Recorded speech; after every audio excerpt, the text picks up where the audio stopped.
Bonjour, ici Benoît Desmarais de la librairie Monet pour les incontournables en littérature générale, littérature étrangère, pardon, pour le mois de novembre. Alors, ce premier livre pour ce mois-ci, aux éditions du Sous-sol, de Mariana Enriquez, Notre part de nuit. Une belle brique, comme vous voyez, un roman assez impossible à résumer. Je vais quand même tenter l'aventure. Juan, donc le personnage principal, est un jeune homme, enfin un jeune adulte de 23-24 ans, qui vient d'avoir un fils et qui part pour Paris. C'est un Argentin. Et on va comprendre la raison de sa fuite. Lui-même a été un enfant qui, mon Dieu, je m'embarque dans toute une histoire. C'est l'histoire d'un culte, en fait, un peu satanique sur les bords, qui fait dans le sacrifice humain. Ces gens-là sont convaincus que de cette façon, ils entrent en contact avec ce qu'ils appellent la force ou l'ombre, si je me souviens bien, et qui leur donne donc la possibilité de vivre plus longtemps, leur donne des pouvoirs. Ce culte, donc, dont Juan a été l'enfant médium, va comprendre que ayant eu un enfant à son tour, il faut absolument le mettre à l'abri. Et donc, la raison de cet exil.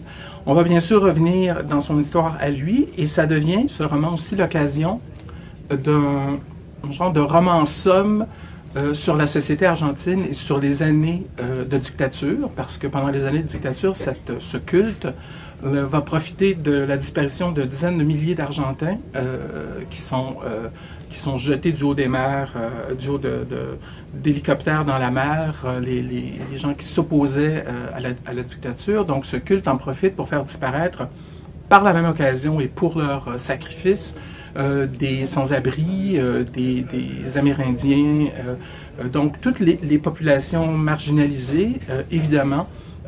Leur disparition passe totalement inaperçue, puisque en même temps disparaissent tous ces militants de gauche qui luttent contre la dictature. Donc, le roman passe par le gothique, par le fantastique, pour faire un genre de critique globale de la société argentine de ces années terribles et qui ont encore des conséquences aujourd'hui, bien sûr. Donc, Notre part de nuit, de Mariana Enriquez, chez Sous-sol.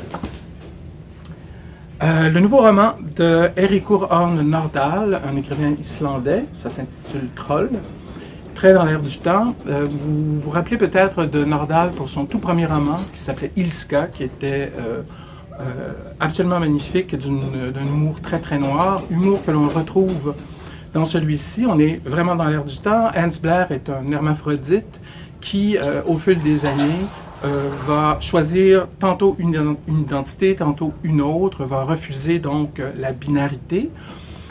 Cela dit, il va tomber dans la controverse parce que c'est quelqu'un qui aime beaucoup, d'où le titre, troller sur les réseaux sociaux. Et son grand plaisir, c'est de foutre le bordel, en bon français. Il va donc se retrouver à provoquer toutes les franges de la société et devenir ou être identifié comme un trans d'extrême droite. Tout à fait. Nordahl, dans une entrevue à la presse la semaine dernière, que vous avez peut-être vu passer, montrait bien que son projet était un peu de se mettre les deux pieds dedans, comme on dit en bon québécois. Ce qu'il réussit, semble-t-il, les critiques sont excellentes, et il nous annonce déjà son prochain roman qui paraît en Islande cet automne, sur les conséquences de l'apparition de ce livre-là en Islande, parce que il y a eu controverse, évidemment, et l'auteur a été traîné dans la boue sur les médias sociaux. Et donc, il va y avoir un genre de suite un peu hybride de ce roman, donc, qui donne très, très envie, qui devrait provoquer une certaine controverse ici aussi, j'imagine. Troll de Eiríkur Örn Nordahl, c'est chez Métellier. Un court roman de Étienne Kern, Les Envolés, chez Gallimard. Une histoire fascinante. Étienne Kern s'est intéressé à l'histoire de Franz Reichelt, qui est un couturier allemand qui s'est exilé à Paris au début du 20e siècle et qui va qui va se passionner pour l'histoire de l'aviation, naissante à l'époque, et va créer son propre parachute volant, enfin qui devrait lui permettre aussi de voler, et c'est cet homme qui est répertorié comme étant enfin la première personne qui a été filmée se tuant en direct au cinéma. Parce qu'il annonce en 1912 qu'il va tester cet engin pour voler du haut de la Tour Eiffel. Et donc, les médias sont alertés, tout le monde vient assister à cet événement, qui est presque la chronique d'un suicide annoncé. Et donc, Reichelt va se précipiter en bas de la Tour Eiffel. Et Kern, si vous allez sur YouTube, évidemment, c'est un film qui est passé à l'histoire, mais on peut le trouver très très facilement. Et c'est finalement le premier snuff movie, d'une certaine façon, cette mort en direct de cet excentrique, mais Étienne Kern donc va fouiller la vie et les motivations et la fin tragique de cet homme. Donc les envolées de Étienne Kern, qui était en nomination, si je me souviens bien, sur les premières listes du Goncourt cette année. Le Mississippi dans la peau de Eddie L. Harris aux éditions Liana Levy. Eddie Harris est un écrivain noir maintenant d'une soixantaine d'années qui, il y a une trentaine d'années, avait remonté en canot, ce qui est quand même toute une performance physique, avait remonté le Mississippi et en avait profité à l'époque pour évidemment faire un genre d'histoire, un genre de passage sur l'histoire des États-Unis à travers l'histoire du Mississippi et donc de la lutte pour les droits civiques, évidemment les conséquences de l'esclavage. Et il avait fait ça autour des années 80. Donc bien avant le passage d'Obama à la Maison-Blanche qui a tristement exacerbé le racisme aux États-Unis. C'est ce que Eddie Harris constate dans ce nouveau parcours.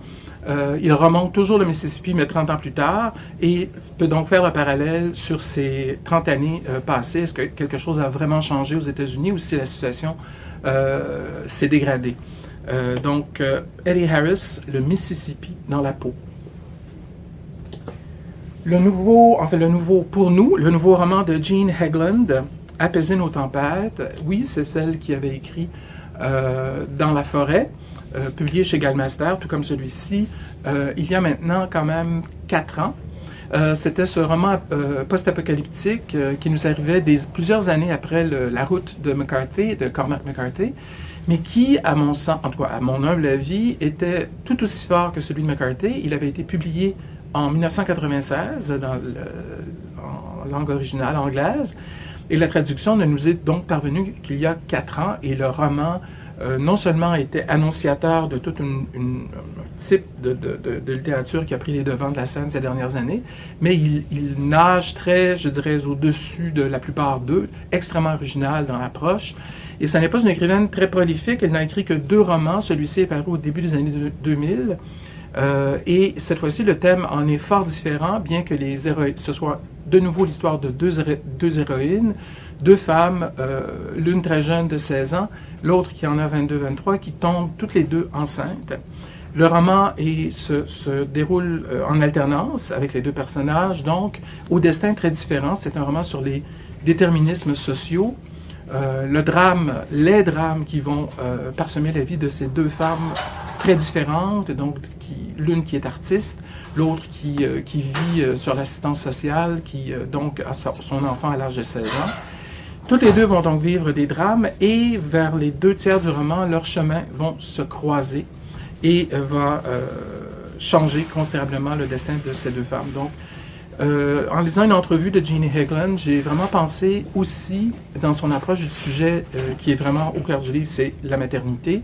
J'ai beaucoup pensé au livre de Nancy Houston à l'époque de La Virevolte de Dolce Agonia. Ça me semble être il y a plusieurs points communs, je dirais, dans le propos entre les 2 autrices. Donc, Apaiser nos tempêtes de Jean Haglund chez Gallmeister.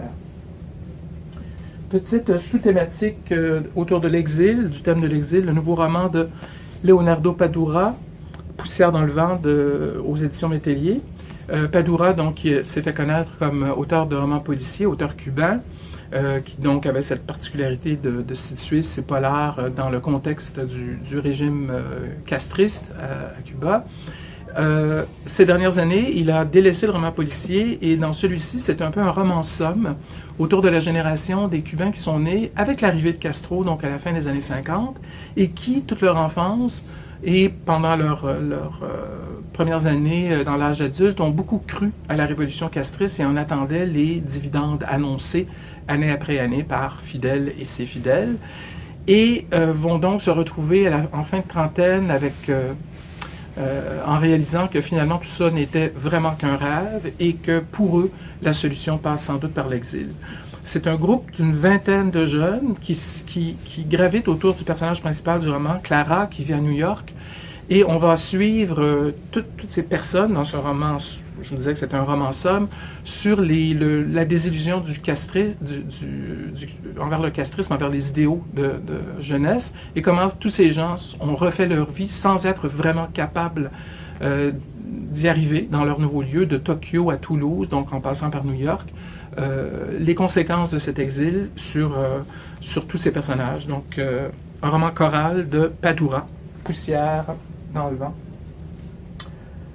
Un roman hawaïen, on n'en a pas souvent à vous présenter. Celui-ci est de Kawai Strong Washburn, Autant des requins et des sauvages, chez Gallimard. Un roman qui plonge au cœur de la mythologie, au cœur de comment les légendes se forment. Ça se passe, cela dit, dans les années 90, au tout début. Un jeune enfant est vu et perçu par sa mère en particulier comme étant un enfant avec des dons. Il est donc non pas le Messie, mais c'est quelqu'un qu'on attend et qui a des pouvoirs, et donc cette légende va se répandre sur l'île, dans les îles, et les gens vont venir de loin pour le voir. On lui donne des talents de guérisseur. Mais l'histoire, c'est aussi celle du frère et de la sœur de ce jeune garçon, qui vont donc vivre dans l'ombre de cet enfant magique et qui vont choisir, dès qu'ils le pourront, l'exil. Ils vont donc partir vers le continent, aux États-Unis. De même que le jeune garçon, qui va, lui, qui a cru d'une certaine façon à ses pouvoirs, va se retrouver dans la société américaine, confronté, donc, en fait, c'est la mythologie dans laquelle il a vécu, va se confronter au réel sur le territoire américain. Et donc, on est dans une histoire de famille également, et aussi d'exil, puisque les trois enfants, pour eux, le retour vers Hawaï s'avéra impossible. Donc, Autant des requins et des sauveurs, de Kawai Strong Washburn, chez Gallimard.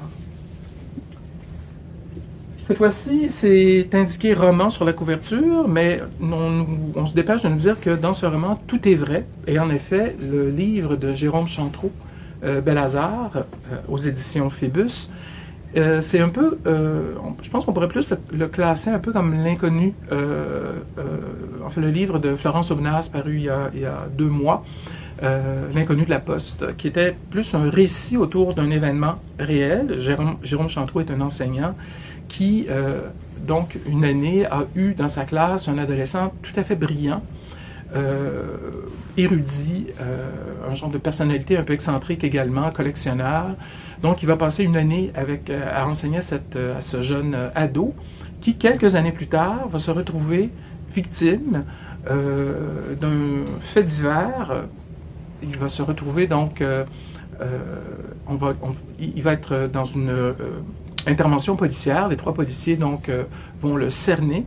Le jeune garçon a en sa possession un fusil et on va conclure à un suicide. Donc, la balle appartenait à son pistolet, sortait de son pistolet, et donc un avocat, un juge plutôt, va décider de prendre l'affaire en main parce que pour lui, l'histoire ne sonne pas tout à fait juste.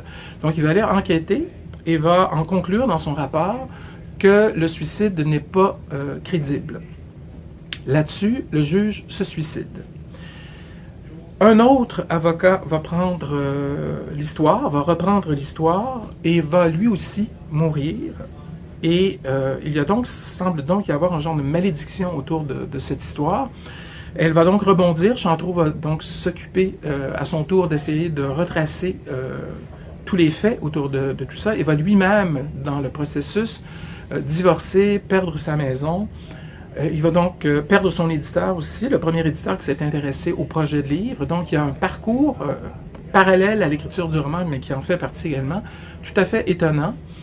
Autour de cette histoire de Bel-Hazard Jaouin, donc qui meurt à 18 ans d'un suicide. Il faudra lire le livre pour avoir le fin mot de l'histoire, mais ça semble tout à fait passionnant.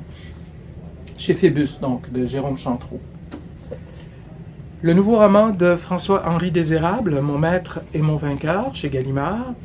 J'avais personnellement beaucoup apprécié son précédent, Un certain Monsieur Piékelny, dans lequel l'auteur faisait montre de beaucoup d'autodérision, beaucoup d'humour. Et on retrouve cet humour dans cette histoire dont je peux vous dire très rapidement les tenants et aboutissants. On est dans un trio. Il y a Nina, Vasco et j'ai oublié le nom du troisième joueur. Dans un trio amoureux, donc une personne en aime une autre qui, elle, ne l'aime plus, mais en aime une troisième. Donc, histoire ressassée 1000 fois. Tout est évidemment dans la manière, comment tout ça est raconté. Et c'est là que l'humour de Désérable entre en jeu. Je vous donne tout simplement le tout début de cette histoire de rupture. Donc, le livre est dédié bien à toi. Et la toute première phrase du roman, c'est « J'ai su que cette histoire allait trop loin quand je suis entré dans une armurerie. » Moi, c'est un humour qui, enfin, moi, ça me fait beaucoup rire personnellement. Ça annonce tout à fait la tonalité du roman. Et Désérable, donc, après un recueil de nouvelles, un roman historique, et ce Monsieur Piékelny fait son chemin. Et Mon maître et mon vainqueur est une des belles parutions de cet automne, chez Gallimard, donc. Je vais aller un peu plus vite sur les tout derniers. Santiago Amigorena, Le premier exil, chez POL. Livre assez difficile à résumer. C'est un projet littéraire que Amigorena poursuit depuis plusieurs années maintenant. C'est très autobiographique. On est ici dans l'enfance de l'auteur, de retour vers l'Argentine. En 1966, la famille fuit l'Argentine à cause d'un coup d'État militaire et va donc fuir dans le pays voisin, en Uruguay. Mais là, les Tupamaros vont provoquer la lutte avec l'armée, nouveau coup d'État, et donc c'est là que Amigorena et sa famille vont aboutir à Paris. Ce livre donc revient dans ces années en Argentine et en Uruguay et sont au cœur du projet littéraire d'Amigorena. On parle chez certains critiques d'une œuvre qui s'inspire d'un genre de construction cathédrale à la Proust, à la recherche du temps perdu. À la recherche du temps perdu d'Amigorena, donc le premier exil aux éditions POL. Et j'aimerais terminer avec le Maryse Condé, le nouveau Maryse Condé, l'Évangile du Nouveau Monde, chez Buchet-Chastel, qui est un peu une surprise, puisque à l'apparition de son avant-dernier, elle avait annoncé dans une entrevue que j'avais lue que c'était son dernier livre. Et donc, elle arrive quelques années plus tard, donc, avec un roman inspiré par sa lecture de livres de Coetzee, l'écrivain sud-africain, qui avait fait une trilogie qui s'appelait L'enfance de Jésus, donc le personnage de Jésus, mais en Afrique du Sud. Et également par le roman de Saramago, L'Évangile selon Jésus. Elle s'était dit, bon, ils ont réécrit l'histoire de Jésus et des évangiles à travers la réalité de leur propre pays. Pourquoi je ne ferais pas la même chose? Pourquoi je ne tenterais pas l'aventure en plaçant l'histoire de Jésus en Guadeloupe? Elle fait donc elle revient sur cette histoire en la plantant dans la culture et dans l'histoire de son pays. Donc, l'Évangile du Nouveau Monde de Maryse Condé chez Buchet-Chastel. Et je termine avec un livre de poche, ce que je fais rarement. J'attire votre attention sur ce livre Éloge du métèque d'Abnous Chalmani. Je ne sais pas pourquoi, il y a environ 2 ans, lorsque le livre est paru en grand format chez Grasset, le livre n'avait pas été distribué au Québec. Alors que Chalmani avait écrit des romans, toujours chez Grasset, qui avaient été publiés. C'est une journaliste et donc écrivaine française assez connue. Et ici, c'est plutôt un récit autour de ce personnage du métèque, oui, celui de la chanson de Moustaki, dont il est question dans le livre, mais elle tisse un fil autour de cette figure dans toutes les sociétés, mais dans la société française, autour de Modigliani, de Jeanne Duval, d'Hercule Poirot même. Hercule Poirot étant ce détective belge, donc aux grandes moustaches, excentrique, qui en Angleterre est un peu le métèque. Donc Romain Gary, Ava Gardner, Maurras, tout le monde est invoqué là-dedans pour tisser ce fil, comme je disais, autour du personnage du métèque. Donc c'est un livre, un très bel essai littéraire, mais je vous dirais, ça se lit vraiment comme un récit, en livre de poche, Abnous Chalmani, Éloge du métèque. Voilà pour les incontournables de novembre. On se retrouve pour Noël. Au revoir. Bonjour, mon nom est Mike Seviano et je vous présente aujourd'hui les incontournables pour la section littérature policière polar pour notre salle de montre de novembre. Alors, on commence avec chez Actes Noir, Actes Sud, L'été, la nuit de Jan Costin Wagner. Une histoire encore de secrets personnels, de lourds secrets personnels, une écriture extrêmement hermétique dans ce cas-ci, la disparition d'un enfant, l'enquête, la recherche et bien des secrets qui ressortent d'un peu partout. Je pense que pour les lecteurs de romans policiers, le roman noir, là, vraiment, on est vraiment dans ça avec ce titre-là. Il y a un titre extrêmement intéressant, j'ai feuilleté avec une belle structure parce que parfois on a des romans policiers beaucoup plus nerveux, avec beaucoup de chapitres. Ici, le temps de raconter, de décrire, d'expliquer les choses. Je pense qu'il y a vraiment là, un roman d'ambiance, là, on pourrait vraiment dire, là, qui prend le temps d'exploration en même temps.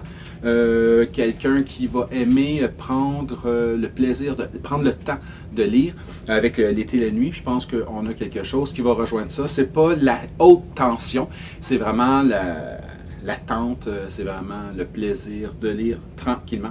Un récit qui a l'air malgré tout très enlevant. L'été, la nuit de Jan Costin Wagner. Je parle rapidement de Mirrorland de Carol Johnston chez Fleuve Noir parce qu'il y a quelque chose d'intéressant dans ça. C'est un livre qui parle beaucoup de mémoire, qui joue beaucoup sur les souvenirs. Deux sœurs qui se sont perdues de vue et une sœur qui rejaillit soudainement. Situation un peu banale, je dirais, contexte un peu régulier, normal, dans plusieurs romans, que ce soit du roman policier ou autre. Mais là, ici, il y a un genre de petit twist un peu, je dirais pas fantastique, mais du moins un peu irréel, du moins qui déborde un peu de la réalité. Puis il y a quelque chose qui semble intéressant dans ça parce qu'on va aller peut-être chercher certains liens, certains clins d'œil à certains classiques où, entre autres, le miroir serait présent. Donc, je vous lis deux, trois lignes qui envoient ces indices. Qu'est-il véritablement arrivé à elle? Ça, c'est la sœur. Kat comprend que seul un retour dans le passé lui permettra de comprendre le présent. Et donc, c'est un jeu sur la mémoire, sur le temps, sur la narration, présent, passé, tout ça, avec un personnage central assez intéressant. Allons lire certains extraits. Ce n'est pas le gros polar lourd de la saison. C'est peut-être une petite lecture plus, je dirais pas légère, plus dans le divertissement. Je pense que ça peut être intéressant pour peut-être introduire certains lecteurs, certaines lectrices à la littérature policière, ceux qui sont pas trop chauds, ceux qui sont pas trop connaisseurs. C'est une belle porte d'entrée pour pas faire de jeu de mots avec l'image de la couverture. Mirrorland, Carol Johnson chez Fleuve Noir. Bon, oui, bien sûr, je vous présente Elsa Marpeau, L'âme du fusil, chez Gallimard. Je vous la présente parce que j'ai même pas besoin de vous décrire le récit. Elsa Marpeau, c'est une valeur sûre. C'est devenu, je dirais, quasiment un néoclassique dans le domaine du roman policier français, ou sinon du roman policier tout simplement. Puis on est vraiment dans le roman policier avec Elsa Marpeau. La notion de l'enquête, de l'enquêteur, du policier est toujours omniprésent. C'est extrêmement bien écrit. Elle écrit également pour la télé, donc elle maîtrise très bien la notion de la scénarisation, de la mise en scène, de la présentation des personnages, tout ça. C'est bon, c'est très bien écrit, c'est intelligent et il y a une écriture, une économie, je dirais, des événements qui font qu'on est toujours dans l'ambiance, on est toujours dans le rythme. On sent très bien Elsa Marpeau de plus en plus qu'elle écrit des romans, qu'il y a une influence parce qu'elle fait des séries télévisées. On sent cette écriture-là, cette rapidité-là, le fait que ce soit plus concis, que ce soit plus efficace. Ça ne met pas de côté ses premiers romans, pas du tout. Mais là, on sent l'influence de l'écriture télévisuelle, je dirais. Et c'est toujours hyper intéressant. Elle est malheureusement un peu trop peu connue ici. Elsa Marpeau, c'est une autrice qui mériterait être beaucoup plus connue, efficace, intelligent, pertinent et de très beaux personnages de policiers toujours bien construits. Et au-delà des personnages, ben une enquête, une intrigue qui se tient. Alors, avec Elsa Marpeau, ça se tient bien, c'est pas farfelu, c'est assez simple, je dirais. La base est toujours bien simple. C'est la construction qui fait que l'univers est assez bien rendu. Elsa Marpeau, L'Homme du fusil, je pense, faut que ça devienne un incontournable dans vos bibliothèques chez Gallimard. Donato Caridi, je suis l'abysse, nouveau Caridi. Bien sûr, vous n'avez jamais rien lu d'aussi intense. Faites attention toujours au bandeau quand il vous annonce des choses. Je vous dirais dans ce cas-ci, je pense que le bandeau a un peu raison. On est chez Caridi, donc bien sûr, là, ça sera les lecteurs, les lectrices qui ont besoin d'émotions assez fortes. Et Caridi, c'est toujours assez prenant, c'est lourd, c'est complexe et c'est à la limite parfois du roman un peu horrifique. Donc, c'est sûr, les gens qui préfèrent un petit cozy thriller à la Agatha Christie, ils vont être déçus puis ils risquent de pas trop avancer dans ce roman-là. L'homme qui nettoie rôde autour de nous parmi nos déchets. Il cherche des indices sur nos vies, en particulier sur celle des femmes seules. Une femme lui a fait beaucoup de mal enfant, sa mère. Donc, on voit que c'est encore une fois un genre de roman de vengeance, un genre de roman de... comment je pourrais dire, un personnage là, qui a été affecté dans sa jeunesse et qui se venge sur d'autres personnes. Encore classique, sujet de base assez simple, c'est le traitement. Chez Caridi, c'est toujours le traitement. C'est que c'est extrêmement graphique, c'est extrêmement visuel. C'est peut-être pour âmes sensibles s'abstenir. Comme je le disais, ceux qui sont un peu, mettons, novices dans les lectures policières, peut-être qu'on va passer à autre chose avant, mais c'est sûr qu'il y a ses lecteurs, il y a ses fanatiques et il y a des gens qui vont venir chercher du Caridi parce que c'est ça qu'ils recherchent. On est dans une ambiance, le novembre, il fait froid, c'est sombre. Je pense que Caridi va tellement bien s'appliquer pour certains lecteurs, certaines lectrices. De nouveau, Caridi. Et il semble un petit peu plus, je dirais, condensé. Les Caridi sont souvent assez épais ici. Là, c'est un peu plus mince, je pense. J'ai l'impression qu'il a condensé un peu plus. Donc, peut-être un petit peu plus en même temps d'intensité dans tout ça. Matin calme, je le mentionne parce que c'est intéressant. Je le mentionne à chaque fois qu'il y a un livre de Matin calme qui apparaît, maison d'édition, qui publie des polars coréens. Donc, c'est intéressant parce qu'ils se spécialisent dans ça. Il y a d'autres maisons d'édition qui vont parler plus de romans japonais, d'autres qui vont parler un peu plus de romans chinois. Les maisons d'édition, au niveau de l'édition pour les auteurs asiatiques, se spécialisent chacun de leur côté. Ici, c'est chez Matin Calme, on est dans une enquête, un roman d'enquête avec la sauce coréenne, comme on en trouve dans plusieurs romans. Il y a une écriture, une signature chez Matin Calme, et là, ça devient intéressant parce que si vous avez déjà eu des livres de policiers, des romans policiers Matin Calme dans vos bibliothèques, vous allez avoir des lecteurs qui vont être accrochés. C'est sûr. Et vous allez peut-être réussir là, à aller avoir d'autres lecteurs, accrocher d'autres lecteurs, d'autres lectrices. C'est une écriture typiquement coréenne. C'est-à-dire qu'il y a une finesse, un souci du détail, toujours un élément très minimaliste en même temps dans l'approche, dans le récit. Des personnages avec une psychologie extrêmement torturée. Et puis cette torture de l'esprit chez les personnages influence énormément le rythme de l'action. On est rarement dans une action linéaire. Donc, c'est très plein de ramifications, c'est très filandreux, ça part à gauche, ça part à droite. Il y a toujours à la toute fin, je dirais, quelque chose qui va ramener tout ça. On peut se poser des questions un peu où on s'en va, plusieurs personnages, plusieurs identités, des psychologies complexes. Il y a vraiment un point d'ancrage au début et un point d'arrivée à la toute fin. Et entre ça, ben, on se laisse porter. C'est justement particulier, c'est une approche différente et ça fait beaucoup appel, je dirais, à un genre d'imaginaire enfoui, un genre de structure, de récit qui voudrait contourner un peu certaines censures, je dirais, éthiques ou morales. C'est souvent ça. Et puis, ben, Matin Calme se permet de mettre ça en évidence. Donc, Point de fuite et Jae Kim chez Matin Calme. Je mentionne le nouveau titre de Sylvain Meunier, Le crime de Madame Moïse chez Québec Amérique, parce que c'est du roman québécois, parce qu'il n'y a pas toujours de roman québécois policier qui sort, il s'en fait du bon. Je le mentionne parce qu'il est sorti. On est à ce moment-là vraiment dans une enquête. Tout accuse Madame Moïse, une enseignante estimée de tous, d'avoir attaqué un jeune homme à coups de marteau. Le ton est donné. Donc, bien sûr, une enquête. Est-elle coupable? Qu'est-ce qui s'est passé? Est-ce qu'elle est victime à ce moment-là de chantage? Vous le saurez en lisant le roman. Un roman bref qui, peut-être, dans ce cas-ci, pourrait aller chercher les lecteurs qui ne veulent pas embarquer dans des grosses briques. Il y a beaucoup de lecteurs, des fois, qui disent « Ah, j'aimerais ça m'aventurer dans certaines formes de lecture, le polar, mais ça me fait peur, c'est trop épais, c'est trop lourd. » Soit j'ai pas le temps, ou j'ai peur de ne pas aimer, puis de ne pas me rendre au bout. Mais là, il n'y a pas beaucoup de pages. Là, je vous le dis, on est à 188 pages, même pas 200 pages. Ça roule bien, ça se lit bien. Et puis, il y a tout ce contexte-là très collé à notre univers. Souvent, les lecteurs, des fois, vont dire « Mais j'ai de la misère avec les noms, lorsque c'est des noms asiatiques, des noms scandinaves. J'arrive pas à m'associer, j'arrive pas à bien suivre le récit. » Là, ici, on est vraiment ancré dans notre contexte à nous.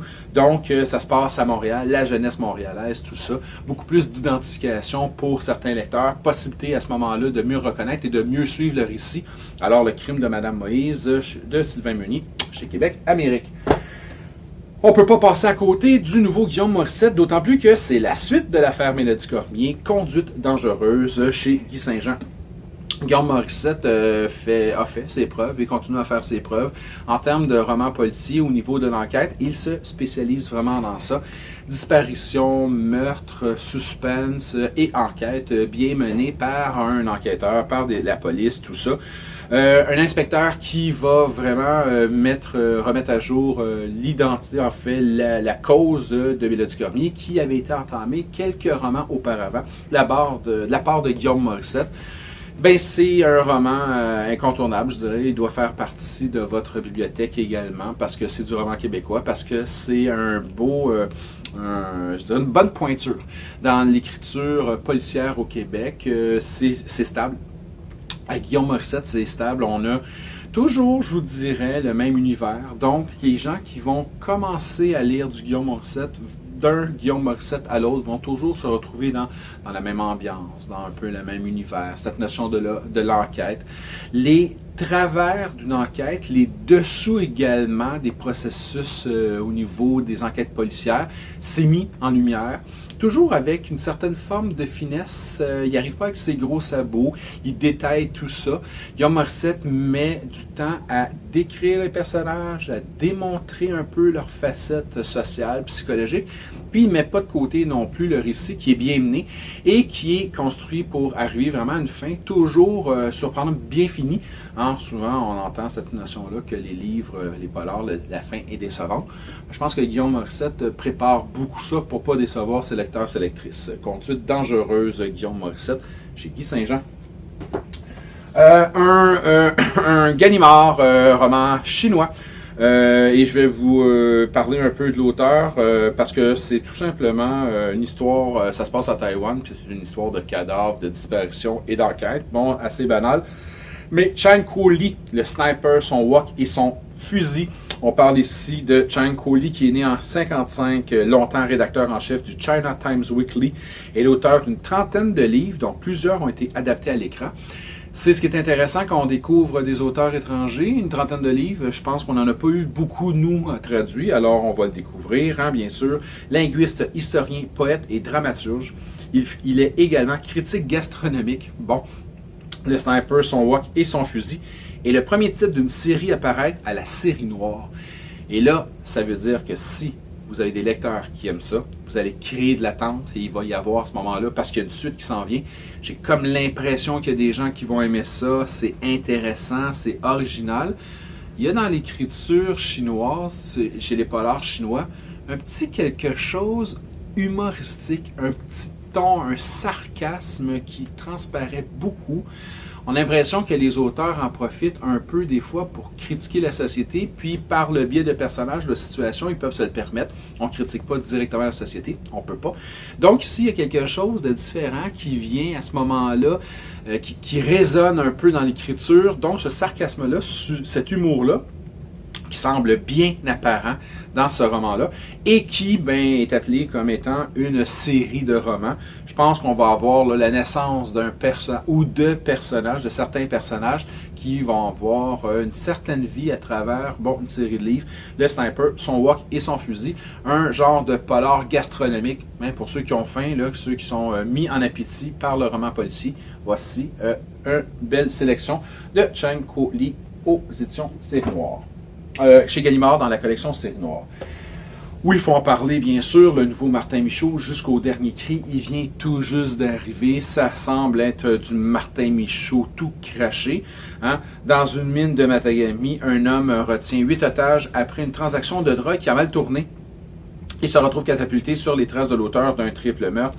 Les 2 enquêteurs du SPVM ne sont toutefois pas les seuls à ces trousses. Des hommes de main du cartel le cherchent également sans relâche dans l'espoir de venger les leurs, mais surtout de récupérer la mallette qui était menottée au poignet d'une des victimes.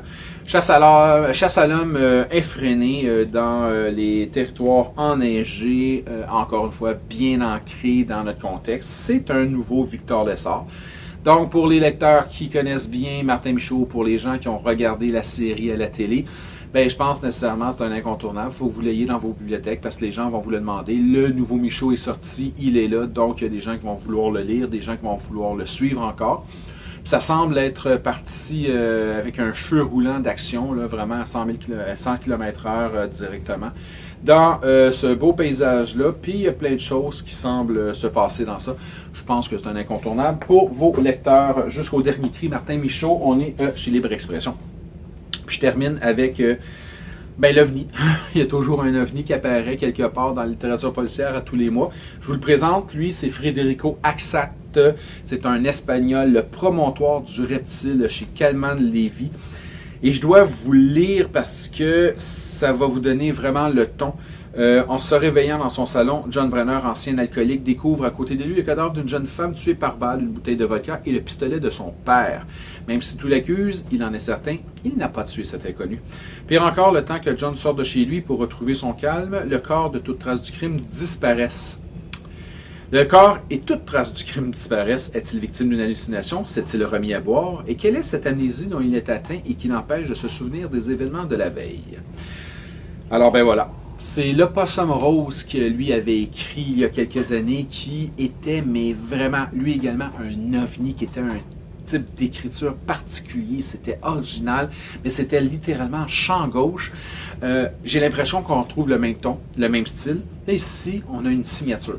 On a vraiment un auteur avec une signature. On ne peut pas le comparer à d'autres auteurs de polar. C'est différent, c'est un ton, c'est un style, c'est une humeur, je dirais. Il y a une humeur dans son écriture. Et là, inévitablement, il joue beaucoup dans les clairs-obscurs, sur l'évidence, sur le caché, sur le suggéré. On est encore une fois dans la notion de l'amnésie, du souvenir, et c'est, je dirais, un champ assez fertile pour les auteurs de polar. Lorsqu'un personnage se souvient, ne se souvient plus, se rappelle, on peut jouer énormément avec ça. Qu'est-ce qui est arrivé? A-t-il tué? N'a pas-t-il tué? Panoplie de personnages qui peuvent arriver. On soupçonne que, bien sûr, on va avoir la réponse à la toute fin. Je vous laisse vous procurer le livre et le lire, vous également. Mais je pense que là, ici, on va faire découvrir à des lecteurs quelque chose. Puis ça fait partie d'une bibliothèque, ça va faire partie de votre bibliothèque pour faire découvrir. Pas sûr que beaucoup de lecteurs ont déjà lu l'Opossum Rose auparavant. S'ils n'ont pas lu, ils vont découvrir, vont aller chercher l'Opossum Rose. Et ceux qui ont peut-être lu l'Opossum Rose du même auteur, de Federico Axat, c'est sûr qu'ils vont tomber sur ça, puis ils vont prendre ça parce qu'ils tombent vraiment dans un champ particulier. Il est complètement à part. Ça va beaucoup intéresser certains lecteurs et certaines lectrices. Le promontoire du reptile, Calman Levy noir, Federico Axat. Voilà. C'était pas une immense sélection ce mois-ci, mais il y a des titres qui sont vraiment intéressants dans ça. Mon nom est Mike Seviano, je suis libraire responsable de la section adulte à la librairie Monet, et c'était les incontournables pour la littérature policière, les polars pour la salle de montre de novembre. Nous, on se revoit le mois prochain. D'ici là, bonne lecture. Bonjour, mon nom est Mario, je suis libraire à la librairie Monet de la littérature générale et je vais vous présenter aujourd'hui les incontournables pour la nouvelle salle de montre en théâtre et en littérature de l'imaginaire. Donc on va d'abord commencer en théâtre. Ce mois-ci, il va y avoir 2 pièces de théâtre incontournables en québécois. Tout d'abord, parlons de Marie-Claude Verdier, Seeker, chez Dramaturge Éditeur, qui est présentement à l'affiche au Théâtre d'aujourd'hui, dans la petite salle. Ici, on est dans du théâtre de science-fiction. Donc, comme c'est... on n'a pas l'habitude d'en voir la science-fiction au théâtre, je tenais vraiment à vous le montrer. Marie-Claude Verdier, elle a eu plusieurs ateliers avec le CEAD, qui est le Centre des auteurs dramatiques, pour travailler sa pièce. Donc, elle a bénéficié d'un bon accompagnement pour le travail de cette pièce-là. Ici, on est avec en fait un seeker, c'est une personne qui a la capacité de voir les souvenirs des autres personnes et utilise après ça ces souvenirs-là pour les enquêtes judiciaires. Donc ici, on suit un seeker qui en réalité tombe sur la plus grande enquête de sa carrière et va découvrir des choses par cette enquête-là. Et c'est une pièce qui s'intéresse à notre capacité en tant que peuple de raconter notre propre histoire. Donc comme c'est quelque chose qui sort beaucoup de l'ordinaire, je me suis dit, je pense que c'est un incontournable. D'ailleurs, il est au Théâtre d'aujourd'hui en ce moment, à l'affiche. Donc c'est à voir. Ensuite, Les Filles du Saint-Laurent, toujours c'est dramaturge éditeur de Rebecca Desraspes avec la collaboration de Annick Lefebvre. Là, dans les dernières capsules, j'ai souvent parlé de Rebecca Desraspes. Elle est une autrice très prolifique, une jeune autrice qui a été lauréate du prix Michel Tremblay 2020, entre autres, qui a écrit Ceux qui se sont évaporés, qui a été à l'affiche au Théâtre d'aujourd'hui. Ici, ça a été une commande du Théâtre de la Colline en France, qui est un grand théâtre national. Et Rebecca Desraspes, avec Annick Lefebvre, se sont intéressés en fait au fleuve Saint-Laurent. Donc, pour plusieurs raisons, le fleuve Saint-Laurent est comme au centre du Québec, que ce soit de manière géographique ou en termes de symbole du Québec. Et elle voulait toutes les deux écrire une pièce là-dessus. Et ici, on n'est pas dans un sujet léger où est-ce qu'en fait le fleuve a recraché 7 cadavres de femmes. Et c'est 7 autres femmes qui tombent sur ces corps-là. Donc on est dans une pièce où est-ce que les autrices ont voulu s'intéresser d'abord à l'intime, de quelle manière par l'intime on peut aller rejoindre le collectif. Et c'est, encore une fois, j'ai beaucoup parlé de Rebecca Desraspes, mais il y a également Annick Lefebvre qui a collaboré à cette pièce-là, qui a été finaliste 3 fois pour le prix Michel Tremblay, dont une fois elle a été lauréate du prix pour la pièce Colonisée. Donc ce sont 2 super grandes autrices qu'on a ici au Québec dans la jeune génération. C'est une pièce absolument à voir, qui va être à l'affiche d'ailleurs au Théâtre d'aujourd'hui cet hiver. C'est tout pour le théâtre. Maintenant, on va passer pour la littérature de l'imaginaire. On va d'abord commencer avec Quality Land, Marc-Uwe Kling. Ici, on est dans une dystopie. Je suis très, très, très enthousiaste par ce livre-là. On est avec un auteur allemand. En gros, on est dans une dystopie, donc dans le futur, où est-ce que la technologie a beaucoup facilité la vie des êtres humains en général. Si quelqu'un veut quelque chose, on n'a même pas besoin de magasiner sur Internet. Les applications et la technologie devinent nos besoins avant même qu'on les ressente. Et par contre, on se retrouve avec des robots qui vivent énormément d'anxiété, de stress, et avec des drones qui commencent à avoir le mal de l'air.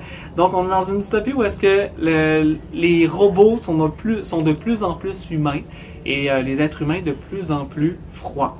Et donc dans une écriture humoristique qui nous rappelle Philippe K. Dick, Huxley avec son écriture, c'est quelque chose absolument à voir. Je pense que c'est un gros incontournable de la science-fiction de ce mois-ci. Ensuite, on va y aller avec, toujours en science-fiction, dans une dystopie avec Sabrina Calvo, avec Melmoth Furieux. Encore une fois, ici, je suis très, très enthousiaste avec ce livre-là ici. En fait, Sabrina Calvo, pour ceux qui ne la connaissent pas, c'est une femme trans, d'abord française, qui a vécu vraiment plusieurs années ici à Montréal. Ici, elle a gagné le Grand Prix de l'imaginaire il y a quelques années avec son roman Toxoplasma. Donc, c'est une autrice de science-fiction assez bien installé. Ici, on est dans une dystopie où est-ce que le personnage principal vit dans une commune à Paris qui se veut anarchiste, mais malheureusement qui est très très très désorganisé. Son frère s'est suicidé à l'intérieur de Euro Disney, qui on devinera est le Disney du futur. Et son but est de raser Disney, Euro Disney, c'est-à-dire. Elle ne sait pas pour quelle raison son frère s'est suicidé, mais elle se doute que il doit y avoir quelque chose qui se cache dans Euro Disney, et donc elle décide d'enquêter là-dessus pour être capable de trouver, de comprendre les secrets qui sont cachés derrière ça. Et voilà, on suit son aventure à l'intérieur de ça. Ça a l'air extraordinaire, je le recommande fortement. En science-fiction québécois, ici chez Tête Première avec Maxime Plamondon, les oiseaux des temps présents, excusez-moi. Ici aussi, on a quelque chose qui a l'air assez flyé. On est dans un Québec futuriste, où est-ce que le Québec a commencé à coloniser l'espace avec une station spatiale. Et, mais on ne sait pas pourquoi ça a commencé à se dépeupler. Mais le directeur de la station spatiale, il est un peu blasé, puis il veut rien faire. Il s'intéresse pas vraiment à pourquoi la fin du monde est en train d'arriver. Par contre, à un moment donné, il va commencer à se faire attaquer par des drones envoyés par un mystérieux oiseau amiral. Et à partir de là, ben, il n'aura pas le choix de partir à l'aventure et d'essayer de comprendre ce qui se passe dans le monde dans lequel il vit. Dans une langue très très québécoise, on a vraiment une écriture très vivante dans un monde assez éclaté. Et il s'intéresse ici à l'importance de l'imagination malgré la technologie, l'importance de l'imagination dans le monde dans lequel on vit. C'est absolument à voir. Je pense que c'est un incontournable en science-fiction québécoise. Maintenant, avec une autrice d'origine mexicaine, mais qui est maintenant canadienne, Silvia Moreno Garcia, avec Mexican Gothic. On est ici dans un manoir gothique. En gros, il y a une fille qui s'est fait appeler par sa cousine qui habite dans ce manoir-là pour lui demander de son aide. Et donc la fille qui s'appelle Noémie se retrouve dans ce manoir-là. Et elle commence à avoir, comme la famille qui vit dans le manoir ont beaucoup d'argent, les gens souvent s'intéressaient pas à ce qui se passait dans ce manoir-là depuis plusieurs générations. Et la fille qui vient juste d'arriver là, ben, elle commence à avoir des rêves, des visions sanglants de ce qui se passe dans ce manoir-là. Et elle vient à découvrir les secrets du manoir. Un livre idéal pour l'Halloween. Apparemment, c'est super bon. Donc, je le recommande fortement également. Là, ici, on a un format poche, mais je tiens vraiment à le montrer parce qu'on est vraiment dans quelque chose d'excitant. C'est-à-dire Demain de Damien Diben. Ici, c'est l'histoire d'un chien qui se trouve à être immortel, qui a comme propriétaire un alchimiste. On se retrouve, si je ne me trompe pas, c'est au 17e siècle. C'est un chien qui vit parmi les nobles, donc on a toute la vie aristocratique autour de ce chien-là. De toute façon, on le voit bien ici sur l'image. Mais à un moment donné, du jour au lendemain, son maître a disparu. Et le maître arrête de se présenter. Et le chien, il se sent comme abandonné par son maître. Il l'attend au pied d'une cathédrale. Puis à un moment donné, en voyant que son maître ne revient pas, il décide de partir à sa recherche. Donc on suit un chien tout au long du récit pour venir découvrir qu'est-ce qui s'est passé à son maître. Je ne sais pas si je l'ai mentionné, mais le chien est immortel parce que l'alchimiste l'a rendu immortel et l'alchimiste était immortel également. Donc c'était quelque chose que je trouvais hors du commun, qui a l'air avec des personnages assez attachants. Les lecteurs sur Babelio, c'est assez consensuel. Tout le monde s'entend pour dire que c'est un super roman. Donc je tenais à vous le montrer, même si c'était un format poche. Maintenant avec Shannon McGuire, Les Portes perdues, qui a gagné le prix Hugo, Nebula et Locus. Donc 3 grands prix dans la littérature d'imaginaire. Ici, c'est une trilogie. On se retrouve dans un... en fait, c'est une femme qui s'occupe de plein d'enfants orphelins et tous ces enfants-là ont comme point en commun qui ont traversé le miroir et sont revenus du monde de l'autre côté du miroir. Grosse référence à Lewis Carroll. Par contre, les enfants, ce qu'ils ont vu, c'est pas tous le monde qu'Alice au Pays des Merveilles a vu de l'autre côté. Ils ont tous vu des mondes différents. Et tous ces enfants-là veulent y retourner. Mais par contre, la personne qui s'en occupe, cette femme-là qui s'occupe de ces enfants-là, essaie de les protéger et de les empêcher de retourner dans le monde de l'autre côté du miroir. Donc on n'est pas certain, est-ce que c'est une métaphore sur les maladies mentales ou est-ce que ce monde-là existe réellement? On a l'incertitude par rapport à ça, puis on vient un peu avoir cette femme-là qui essaie de protéger ces enfants-là évoluer dans ce monde-là. Donc, encore une fois, un roman à voir. Ensuite, avec Au mouton électrique de Nelly Chadour, Avant 7 jours. Pour ceux qui ont vu le film Le Village, on est dans un monde très très très similaire ici. C'est-à-dire, on est dans un petit village à part, déconnecté du reste du monde. En fait, on a une obsession sur le chiffre 999. Il y a 999 habitants dans ce village-là et on ne doit pas atteindre 1000 habitants. On ne doit pas être en dessous, pas au-dessus. Donc, à toutes les fois qu'il y a une naissance, on a 7 jours pour s'arranger ou espérer qu'une des personnes disparaisse. Donc ici on suit des adolescents qui viennent à découvrir un peu les secrets des adultes dans ce monde-là. Pourquoi 999? Qu'est-ce qui se passe si on dépasse les 7 jours? Quelles sont les croyances? C'est quoi les secrets? Quelle est la vérité? Donc on vient un peu à suivre ces jeunes-là qui viennent à enquêter sur la vérité. Le prochain, je vais en parler un peu rapidement. Nouveau millénaire, Arcadie Martin, Une désolation nommée Paix. C'est le 2e tome d'une trilogie. Dans les capsules, il y a quelques mois, j'avais présenté le premier tome. C'était le prix Hugo 2020. On est dans un space opéra. Dans un monde très très très dense et complexe.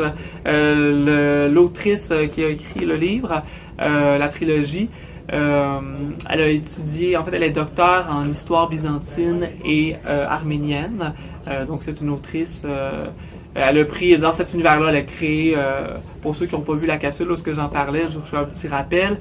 Donc, dans le fond, on est dans un monde avec une langue inventée, avec un monde très très très complexe en termes de science. Donc, je l'ai tout simplement mentionné que le 2e tome était sorti. Donc, ça, c'est absolument à voir. Là, c'est avec le prix Hugo 2020. Et là, je vais présenter en rafale quelques rééditions qui sont à voir parce que Robin Hood, c'est le gros mois de Robin Hood. Donc, tout d'abord, avec les intégrales.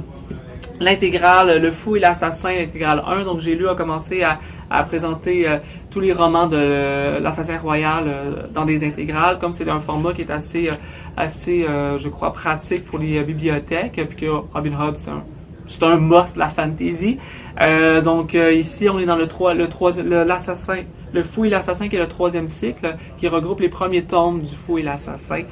Donc j'ai cru bon de vous faire savoir qu'il était sorti. Une autre réédition qui est Le Peuple des Reines de Robin Hood, l'intégrale. Donc encore une fois, c'est une réédition. Ici, on n'est pas dans le monde de l'Assassin Royal, donc c'est une autre histoire, c'est pas les mêmes personnages. Donc dans le fond, une guérisseuse une guérisseuse a eu un enfant et un chaman qui veut faire de son enfant son apprenti, mais la guérisseuse ne veut pas, donc elle elle se cache dans la forêt avec son enfant. Et à un moment donné, il y a 2 chasseurs, il y en a un qui se blesse pas loin de l'habitation de la guérisseuse et elle décide de les accueillir chez elle pour 24 heures. Pour pouvoir sauver la vie du chasseur. Donc on suit un peu cette histoire-là de cette femme-là avec son enfant. Et là, ici, c'est un nouveau roman de Robin Hobb, qui, ici, on dit Megan Lindholm, qui est son vrai nom en réalité.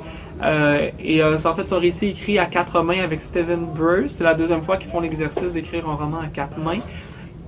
Gypsy. Donc, on est dans un roman policier fantastique, c'est-à-dire qu'un enquêteur vient enquêter sur des meurtres en série. Il pense que c'est un gitan qui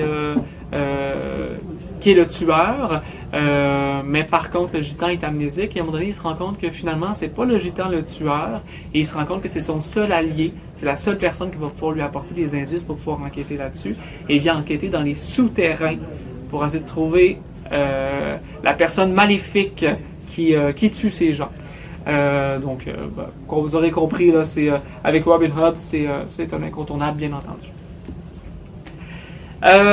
Pour terminer, je voudrais présenter Bragelonne. Ils font des albums illustrés de plusieurs incontournables de la littérature imaginaire. Ici, on est avec The Witcher, bien entendu. Vous connaissez la série sur Netflix. Il y a les livres, bien entendu, de Sapkowski. Il y a aussi le jeu vidéo de Witcher.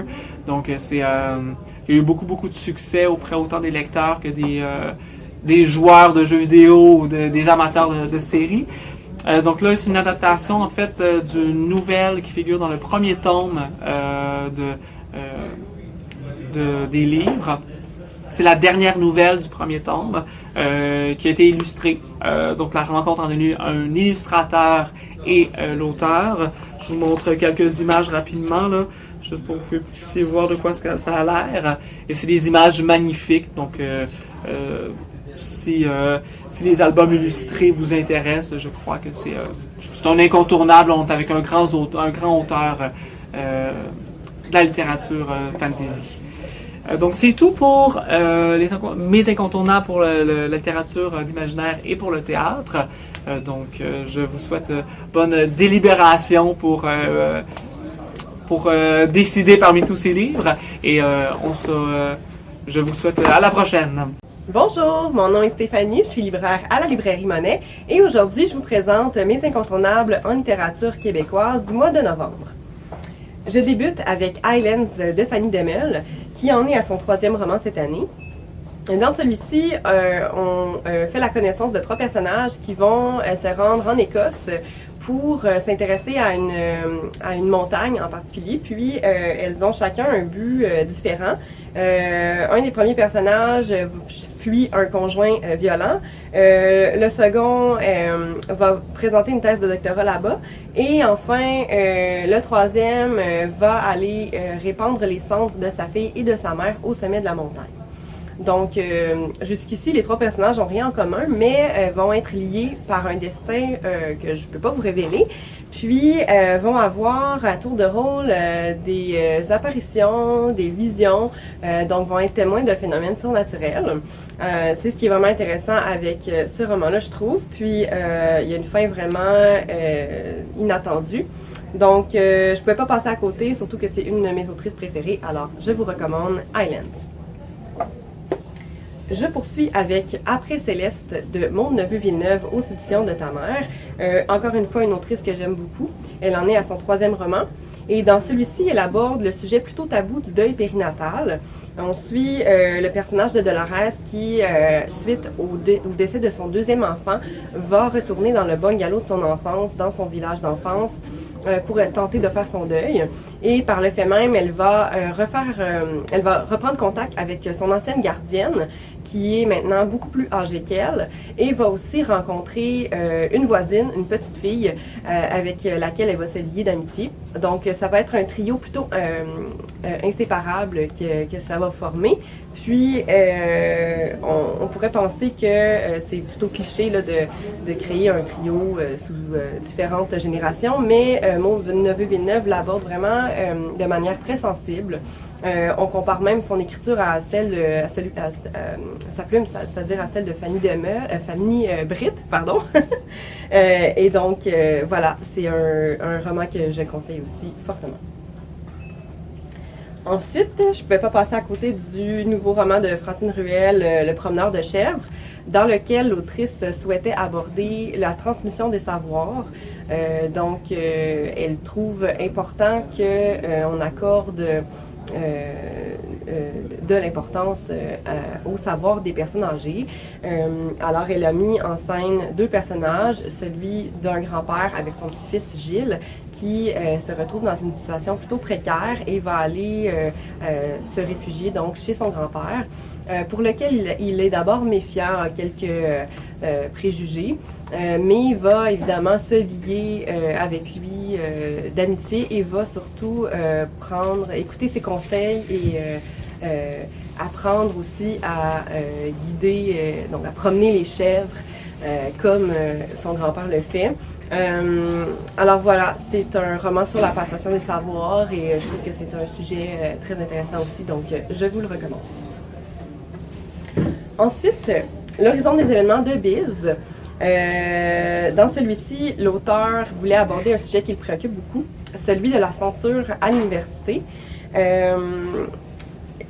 La plupart de ses amis, il y a beaucoup d'amis professeurs en fait qui font face à cette problématique-là, qui est celle de pas savoir quoi dire, donc faire attention aux mots qu'ils utilisent en classe et tout. C'est vraiment rendu apparemment ultra sensible comme sujet. Et donc va aborder ce sujet-là de manière, c'est sûr, un peu pince sans rire, avec un humour grinçant tel qu'on le connaît. Il y a des personnages de la chaleur des mammifères aussi qui va revenir dans ce roman-là. Alors, un roman au sujet plutôt d'actualité que je recommande aussi. Ensuite, je ne pouvais pas passer à côté du dernier roman de Marie-Claire Blais, Un cœur habité de 1000 voix. Je ne m'attendais pas à un sujet comme celui-ci dans son roman, mais l'autrice voulait aborder la transphobie. C'est vraiment quelque chose qui lui tient à cœur. Comme elle habite aux États-Unis, l'ex-présidence, donc Trump, l'a beaucoup chaviré dans les dernières années en émettant des commentaires transphobes. Et donc, elle a voulu rendre hommage à ces personnages qui sont parfois oubliés ou jugés, disons, en mettant en scène René, un homme trans de 90 ans, qui, suite à une blessure à la jambe, va être cloué au lit et va souhaiter se mettre beau pour accueillir les femmes qui ont marqué sa vie. Alors, lors de ces visites, on va retourner dans ses souvenirs, bons comme mauvais. On va retourner dans les événements de Stonewall de 69, dans les années SIDA, mais aussi dans ces belles années. Alors, c'est vraiment un roman intéressant qui aborde une panoplie de sujets très contemporains. Et puis, dans une écriture telle qu'on la connaît, celle de Marie-Claire Blais, qui est assez particulière, mais je recommande aussi fortement. Pour poursuivre, je ne pouvais pas m'empêcher, comme d'habitude, d'ajouter un roman un peu vingtenaire à ma liste d'incontournables. Celui-ci est de Sarah Maud Beauchesne, Au lac d'amour. Donc Sarah Maud Beauchesne, qui est aussi comédienne, scénariste, tenait à aborder dans ce court roman sensuel le désir chez les jeunes femmes début vingtaine, disons. C'est un roman qu'elle aurait aimé lire à 20 ans, parce qu'elle considère que peu de romans abordent la sexualité de manière aussi réaliste qu'elle a essayé de le faire dans celui-ci.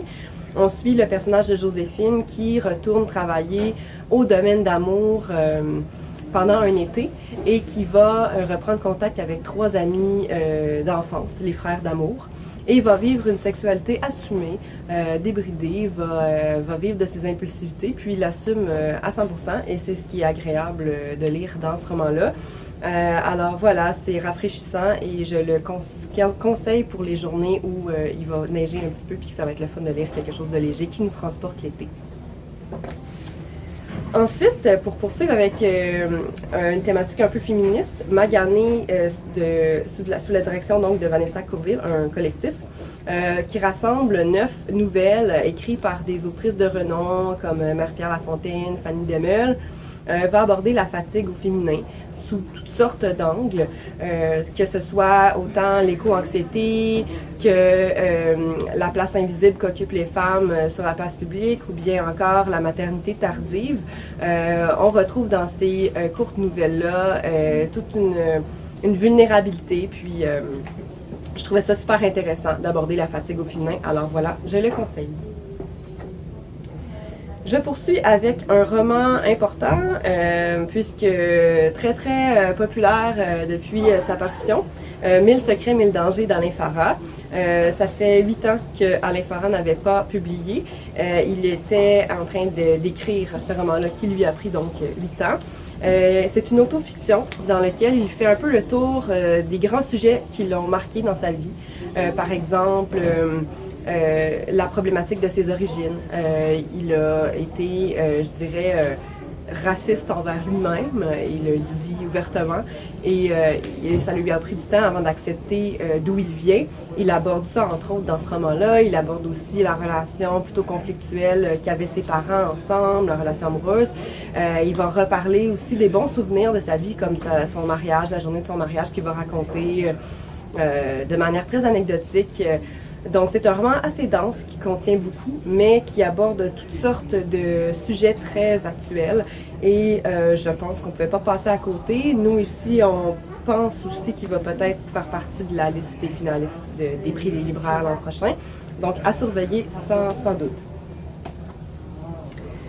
Je poursuis avec Journal d'un bibliothécaire de survie de Charles Sagalan à la Peuplade. C'est un roman, en fait, c'est un récit de voyage vraiment intéressant puisque Charles Sagalan s'est adonné dans les 8 dernières années à aller construire des petites cabanes qui ressemblent à des bibliothèques dans les forêts, dans les parcs, un peu isolés au travers du Canada et des États-Unis. Pour ces randonneurs, par exemple, qui, en pleine forêt, ne s'attendraient pas du tout à croiser une bibliothèque. Et donc, il s'est amusé à faire ça autant en canot qu'en raquette. C'est donc sous forme de récits de voyage avec des cartes, des poèmes qui nous racontent ses aventures pour aller construire ces fameuses petites cabanes. Je trouvais ça super original, donc c'est pour ça que je souhaitais le souligner. Je poursuis avec Les coups de dés de Shawn Michaels. J'en parlerai pas trop parce que je ne l'ai pas lu, mais la critique est plutôt bonne jusqu'à présent. En fait, Shawn Michaels s'est intéressé ici à la question du hasard. Est-ce qu'on peut mettre notre vie entre les mains du hasard de manière tout à fait libre et sans trop se poser de questions? C'est le personnage, donc Théo, qui justement a toujours fait ça. Toujours cru en sa destinée. Mais à un moment donné, au printemps, une malchance lui tombe dessus et il va donc remettre en question sa manière de fonctionner, de voir les choses. Donc, c'est super intéressant. Comme c'est chez Alto, évidemment, il y a une panoplie de personnages qui sortent de l'ordinaire. On est un peu aussi des fois dans du surréalisme. Donc, voilà, je vous le conseille aussi. Je termine brièvement avec Perles de verre de Dan Dumont. J'en parlerai pas trop parce que pour l'instant il y a peu de critiques qui sont sorties sur le livre, mais comme c'est une autrice que j'aime beaucoup et qui m'a beaucoup marqué avec La course de rose entre autres, je voulais quand même le souligner. Dans celui-ci, elle aborde le fait de quitter la réserve vers la ville, donc 3 personnages autochtones qui vont quitter la réserve pour aller s'installer dans leur milieu urbain et vont faire face à toutes sortes de problématiques, évidemment, vont lutter pour s'adapter à ce nouveau monde qui est très différent de ce qu'ils ont connu. Donc voilà, comme c'est de la littérature autochtone, je voulais le mentionner aussi. C'est donc ce qui conclut mes incontournables du mois de novembre. J'espère que ça vous aura aidé dans vos choix et on se dit au mois prochain!